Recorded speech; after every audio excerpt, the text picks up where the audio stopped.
Сәлем достар, бұл видео сабақта VM программасының ішінде видеоның жылдамдығын кривой арқылы қалай дұрыстап өзгерту керектігін көрсететін боламын. VM программасына кіреміз, өзімізге керекті видеолардан проект құраймыз. Мен көлікті түсірген видеолардан 4 кадр алдым. Осы кадрларды қазір баяулатып көрсететін боламын. Ол үшін біз видеоның үстіне бір рет басамыз, скорость дегенді басамыз.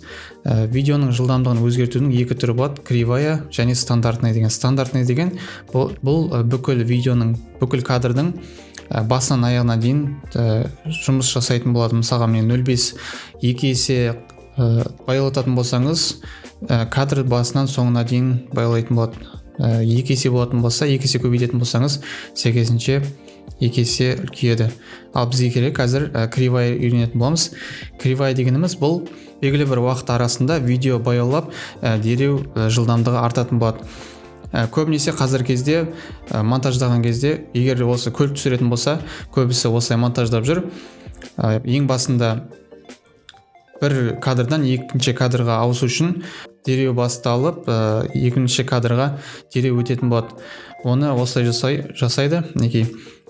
Ең басында тез басталады және ортасына келген кезде баяулап, нақты деталь дұрыстап көрсетілетін болады. Бұл видеоның кадр секунды 30 кадр секунд еді, және мен қазір видеоны 30 кадр секундта монтаждап жатырмын. Сол үшін мына жерде кішкене дұрыс баяуламау мүмкін. Дәл осылай сіз жасай аласыз. Мына жақта пресеттер тұр. Прыжок мысалға баяулап келеді және дереу жылдамдық артып кетеді. Мына жақта дайын түрлері де бар. Бірақ бұларды қолданбаған дұрыс. Бірақ мынау кішкене сәл жақын болып келеді. Время пули деген. Себебі мына екі нүктені оңай жылжыта аласыз. Және мына осы дөңгелекті алып тастау үшін минусты басатын болсаңыз, өшетін болады. Көбінесе осылай пайдаланады. Видео жылдам басталады, одан кейін ортасына баяулап, жылдам аяқталып кетеді. Себебі келесі кадрға өткен кезде ешқандай видео переход қолданбай, жылдамдық арту арқылы әдемі ауысу. Мысалға, осы кадрды көрсететін болсам, кривая.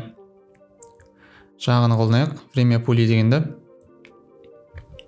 Сәл бұлай екі жаққа қарай ашайық. Кішкене баяулаған кадры көбірек көрінсін деп. Нәтижесін көрейік. Бірінші кадрды солай жасады, кривая арқылы жылдамдығын өзгерттік. Дәл осы жерде бір кадрдың екінші кадрға ауысқаны тіпті байқалмай қалады.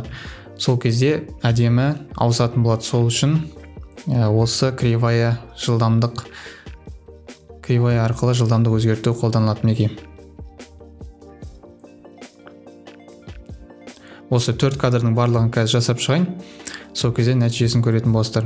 Пресетты, время пули. Кішкене баяулаған жерін көбейтейік. Және соңғы жағын тағы көтерсек болады. Кішкене эффект жоғары болуы мүмкін. Және мынаны баяулаған жерін тағы баяуласақ болады. Өйткені бұл жерде су сеуіліп жатыр. Қатты баяулап кеткен сияқты.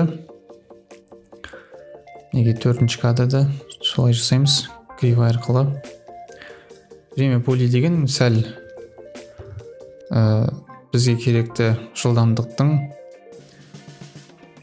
жақын болып келеді. Қазір көрейік. Мынаның соңғы жағында бұлай видеоны тағы жылдамдатып жіберсем болады. Дәл осылай көбінесе осы көліктерді түсіріп монтаждаған кезде осы эффект қолданылады. Яғни бұл дегеніміз видео переходтың орнын басатын, ешқандай эффект қолданбай.